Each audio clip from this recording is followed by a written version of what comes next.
గొంపరీనా plant ని విత్తనములతో ఎలా పెట్టాలి, మేము విత్తనాలు వేస్తే సరిగా రావట్లేదు, ఒక వీడియో చేయమని అడిగారండి. వాళ్ళ కోసమే ఈ వీడియో. మన దగ్గర flower seeds, vegetable seeds, leafy greens ఉన్నాయి, ప్లాంట్స్ కూడా ఉన్నాయి, ఫెర్టిలైజర్స్ కూడా ఉన్నాయి. మీకు కావాలి అంటే డిస్క్రిప్షన్లో మొబైల్ నెంబర్ ఇస్తాను, వాట్సాప్ మెసేజ్ చేయండి. అలాగే ఈ గొంపరీనా ప్లాంట్ ని మీ ఊర్లో ఏ పేరుతో పిలుస్తారో కూడా ఒకసారి కమెంట్ చేయండి. ఇక్కడ చూసారు కదా, మన దగ్గర పింక్ ఉంది, అలాగే పర్పుల్ కలర్ ఉంది, లావెండర్ ఉంది, రెడ్ ఉంది. ఎన్ని రకాలు ఉన్నాయో ఇవన్నీ కూడా విత్తనములతో పెట్టినటువంటివే అండి. ఈ విత్తనాలన్నీ కూడా మన దగ్గర అన్ని కలర్స్ అవైలబుల్గా ఉన్నాయి. చూసారు కదా ఎన్ని కలర్స్ ఉన్నాయో. ఇంతకుముందు మనం వీడియో చేసాం కదా, విత్తనాలతోనే కాకుండా కొమ్మలతో కూడా ఎలా పెట్టాలో వీడియో చేసామండి. మీరు ఇంతకుముందు చూపించింది పింక్, ఇది లావెండరు, ఇది వచ్చేసి వైట్. మీకు తేడా తెలుస్తుంది కదా, పింక్కి లావెండర్కి తేడా. మన దగ్గర సీడ్స్లో వచ్చేసి పింక్ లావెండర్ కలిసి మిక్స్ అయితే ఉంటాయి. ఇవన్నీ కూడా సపరేట్గా ఉంటాయి. ఈ ఆల్రెడీ మన దగ్గర ఫ్లవరింగ్తో ఉన్నాయి, రెడ్ కూడా ఉన్నాయండి. ఇంకా ఫ్లవరింగ్ ఇప్పుడే స్టార్ట్ అయింది. అలాగే ఇంకో కొత్త రకం కూడా సీడ్స్ వేశాను.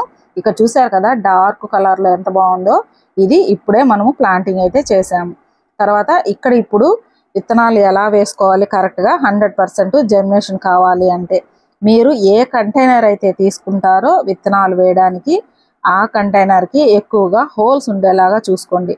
తర్వాత పెంకులు కానీ రాళ్ళు కానీ ఇలాగా ఏదైనా నెట్ కానీ మీ దగ్గర ఏది అందుబాటులో ఉంటే అది కవర్ చేసుకోండి. ఇక్కడ నేను 50% మట్టి 50% పశువుల ఎరువు రెండు కలిపి సమానంగా తీసుకున్నాను. మీరు కింద అంటే పైన 2 ఇంచుల వరకు వదిలేసి ఇది తీసుకోండి. పశువుల ఎరువు కానీ వర్మి కంపోస్ట్ కానీ తీసుకోండి. పశువుల ఎరువు అయితే బాగా మాగింది అంటే 6 నెలలు పాతదైనటువంటి కంపోస్ట్ తీసుకోండి. ఒక్కొక్కసారి కంపోస్ట్ నుంచి ఫంగస్ కూడా వస్తుంది, అంటే కొత్తది అవ్వడం వల్ల. అందువల్ల మీరు బాగా మాగినటువంటి పశువుల ఎరువు అయితే తీసుకోండి. ఇప్పుడు తీసుకున్నాం కదా, ఇక్కడ దీని మీద ఇప్పుడు మట్టి కంపోస్ట్ రెండు కలిపి తీసుకున్నాం కదా, దీని మీద ఒక టిష్యూ పేపర్ వేసుకోండి. టిష్యూ పేపర్ వేయడం వల్ల మనం విత్తనాలు వేస్తాం కదా, ఆ విత్తనాలు లోపలికి వెళ్ళిపోకుండా ఉంటాయి. ఈ టిష్యూ పేపర్ గట్టిగా పట్టి ఉంచుకుంటుంది. ఒకవేళ విత్తనాలు మొలకెత్తినా సరే అవి పడిపోయే ఛాన్సెస్ చాలా తక్కువగా ఉంటాయి. కాబట్టి మీరు ఖచ్చితంగా టిష్యూ పేపర్ వేసుకోండి. ఇక్కడ నేనైతే 3 రకాల కలర్స్ తీసుకున్నానండి. వైట్, బేబీ పింక్, అలాగే పర్పుల్ కలరు 3 రకాలు విత్తనాలు తీసుకున్నాను. విత్తనాలు చూసారు కదా ఈ విధంగా ఉంటాయి విత్తనాలు. ఈ 3 రకాల విత్తనాలు వేసుకున్న తర్వాత కొంచెము దూరంగా అంటే దగ్గరకు పడకుండా విత్తనాలు కొంచెం దూరంగా వేసుకోండి. ఇప్పుడు ఇందులో కొంచెం సీడ్ బూస్టర్ వేసుకుంటున్నాను. ఇంతకుముందు కూడా మనం వీడియో చేసాం కదా, సీడ్ బూస్టర్ వేయడం వల్ల సాయిల్ నుంచి కానీ తర్వాత నెమటోడ్ ప్రాబ్లమ్స్ కానీ ఇవన్నీ రాకుండా ఉంటాయి. జస్ట్ ఒక చిటికెడంతా వేసుకుంటే సరిపోతుంది. ఇవి వేయడం వల్ల 100% జర్మినేషన్ రేట్ ఉంటుందండి. ఒకవేళ మీరు ఆల్రెడీ కనుక విత్తనాలు వేసి ఉంటే 1 లీటర్ నీళ్ళలో జస్ట్ 1 గ్రామ్ అంత కలుపుకొని వారానికి ఒకసారి స్ప్రే చేస్తూ ఉండవచ్చు. మనం పెట్టే ప్రతి విత్తనాలకి కూరగాయల విత్తనాలు కావచ్చు, పూల విత్తనాలు కావచ్చు, ఏవైనా సరే ఈ సీడ్ బూస్టర్ కలుపుకొని విత్తనాలు పెట్టుకోవచ్చు. మంచి రిజల్ట్ అయితే ఉంటుంది. అలాగే ప్లాంట్స్ మనకు 1 ఇంచు కానీ అలా పెరిగి ఉంటాయి కదా, అప్పుడు కూడా ఇది ప్రతిసారి చల్లడం వల్ల మంచి గ్రోత్ కూడా ఉంటుంది. ఒకసారి మీరు కోకోపీట్ వేసుకున్న తర్వాత కొంచెం ఒకసారి గట్టిగా ప్రెస్ చేయండి. మీరు గట్టిగా ప్రెస్ చేసినా సరే లోపలికి విత్తనాలు వెళ్ళిపోవండి, ఎందుకంటే ఆల్రెడీ మనం కింద టిష్యూ పేపర్ వేసాం కాబట్టి. ఒకసారి గట్టిగా ప్రెస్ చేసుకోండి.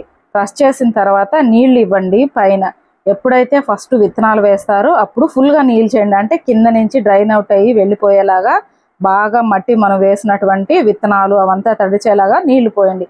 మళ్ళీ ఎప్పుడు నీళ్లు పోయాలి అంటే పైన సాయిల్ ఏదైతే ఉందో అది చెక్ చేసుకోండి. కోకోపీట్ వేసాం కాబట్టి ఆల్రెడీ వారం వరకు తేమ ఉంటుంది. ఒకవేళ మీకు తేమ లేదు, ఆరిపోయినట్లు అనిపించింది అంటేనే కొంచెము చల్లుకోండి. డైరెక్ట్గా వర్షాలలో పెట్టేయడం వల్ల కూడా విత్తనాలు మొలకెత్తవు. అందుకని వర్షం పడని చోట కొంచెం వాతావరణం చల్లగా ఉంటుంది కదా, సెమీ షేడ్లో అలా పెట్టుకోండి. విత్తనాలు మొలకెత్తకపోవడానికి చాలా రీజన్స్ ఉంటాయండి. ఒక్కొక్కసారి ఆ సీడ్ అనేది ఏ సీజన్లో వేయాలో ఆ సీజన్లోనే వేసుకోవాలి. నీళ్లు ఎక్కువ అయిపోవడం వల్ల ఇలాంటి కారణాల వల్ల కూడా విత్తనాలు మొలకెత్తవు. ఇక్కడ మనకు 20 రోజులకి ఇంత సైజు వచ్చాయి. ఇప్పుడు ఇలా వచ్చాయి కదా, మనము అన్ని విత్తనాలు ఒకేసారి వేసాము, కానీ కొన్ని చిన్నగా ఉన్నాయి, కొన్నిటి గ్రోత్ మాత్రం బాగుంది. ఇప్పుడు మనం ఏం చేయాలంటే ఏవైతే గ్రోత్ బాగుందో వాటిని మాత్రం సపరేట్ చేసుకొని ట్రాన్స్ప్లాంట్ చేసుకోండి. మిగిలినవి చిన్నగా ఉన్నాయి కదా, వాటిని అవి కూడా కొంచెం బాగా పెరిగే వరకు అందులోనే ఉంచేసేయండి. కొంతమందికి విత్తనాలు బాగానే మొలకెత్తుతాయి, ఎప్పుడైతే ట్రాన్స్ప్లాంట్ చేస్తామో అప్పుడు చనిపోతూ ఉంటాయి. దానికి మెయిన్ రీజన్ వచ్చేసి మీరు తీసుకునేటువంటి సాయిల్ మిక్స్ ఏదైతే ఉందో అందులో కంపోస్ట్ శాతము ఎక్కువగా ఉండడము, అలాగే ఫంగల్ ఇన్ఫెక్షన్స్ వల్ల మనము ట్రాన్స్ప్లాంట్ చేసిన తర్వాత కూడా చనిపోతుంటాయి. మనం ట్రాన్స్ప్లాంట్ చేసినటువంటి విత్తనాలకి ఎప్పుడు కూడా కంపోస్ట్ శాతము తక్కువగా ఉండేలాగా చూసుకోండి. ఇప్పుడు ఈ విత్తనాలకు మనం 50% గార్డెన్ సాయిల్ 50% కంపోస్ట్ ఎందుకు ఇచ్చామంటే విత్తనాలు మొలకెత్తిన తర్వాత కొంచెం వేర్లు అనేవి కిందకి వెళ్తూ ఉంటాయి కదా, అప్పుడు ఓన్లీ కోకోపీట్లోనే పెట్టామంటే అవి ఒక్కొక్కసారి గ్రోత్ అక్కడితో ఆగిపోతుందండి. కింద కంపోస్ట్ ఉండడం వల్ల వాటి గ్రోత్ బాగుంటుంది. అందుకని అవి పెట్టుకొని ఆ కంపోస్ట్ నుంచి ఫంగస్ రాకుండా పైన టిష్యూ పేపర్ వేసాము, అలాగే గ్రోత్ బాగుండడానికి కూడా టిష్యూ పేపర్ వేసాము. ఇక్కడ చూస్తున్నారు కదా, ఫస్ట్ అయితే నేను ఏ ప్లాంట్స్ అయినా సరే అండి చిన్న కంటైనర్లోకి ట్రాన్స్ప్లాంట్ చేసుకుంటాను. వీటిలో గ్రోత్ బాగుంది అని మనకు 5-6 ఇంచులు పెరుగుతుంది కదా, అప్పుడు కొంచెం పెద్ద కంటైనర్లోకి పెట్టుకోవచ్చు. ఈ ప్లాంట్స్ కొంచెం పెరిగిన తర్వాత చాలా పొదలాగా అయిపోతాయండి. కాబట్టి ఫస్ట్ నేను ఇలాగ చిన్న కంటైనర్లోకే పెట్టుకుంటాను. వాటి గ్రోత్ బాగుంది అనుకున్నప్పుడు మాత్రమే పెద్ద కంటైనర్లోకి షిఫ్ట్ చేస్తూ ఉంటాను. ఈ విధంగా అండి గొంపరీనా ప్లాంట్ని సీడ్స్తో చాలా ఈజీగా పెంచుకోవచ్చు. మీకు ఈ ప్లాంట్స్ గురించి ఇంకేమైనా డౌట్ ఉంటే నన్ను కమెంట్లో అడగండి, నేను తప్పకుండా రిప్లై ఇస్తాను. అలాగే గొంపరీనా ప్లాంట్ని తెలుగులో ఏమంటారు అంటే మీ ఊర్లో ఏ పేరుతో పిలుస్తారో కూడా కమెంట్ చేయండి. మన దగ్గర flower seeds, vegetable seeds, leafy greens అన్నీ కూడా ఉన్నాయి. మీకు కావాలంటే వాట్సాప్ మెసేజ్ చేయండి. గొంపరీనా ప్లాంట్ని సీడ్స్తోనే కాకుండా కొమ్మల ద్వారా చాలా ఈజీగా పెంచుకోవచ్చు. అంటే ప్రతిసారి మనము విత్తనాలు పెట్టుకోవాల్సిన అవసరం లేకుండా, ఒకవేళ మీకు విత్తనాలు పెడితే పడిపోతున్నాయి అనుకుంటే మీరు ఎవరి దగ్గర అయినా సరే కొమ్మలు తెచ్చుకొని కూడా పెట్టుకోవచ్చు. లేదంటే నెక్స్ట్ సీజన్కి మళ్ళీ మనకు కావాలి అంటే మళ్ళీ విత్తనాలు పెట్టకుండా వీటి నుంచే కొమ్మలు తీసుకొని కూడా పెట్టుకోవచ్చు. ఇదండి ఈరోజు వీడియో ఎలా అనిపించింది అనేది ఒక కమెంట్ చేయండి. అలాగే ప్రీవియస్ వీడియోస్ అన్నీ కూడా ఒకసారి చూడండి. ఇప్పటి వరకు మన ఛానల్ని ఎవరైనా సబ్స్క్రైబ్ చేసుకోకపోతే తప్పకుండా సబ్స్క్రైబ్ చేసుకోండి. థ్యాంక్స్ ఫర్ వాచింగ్ అండి.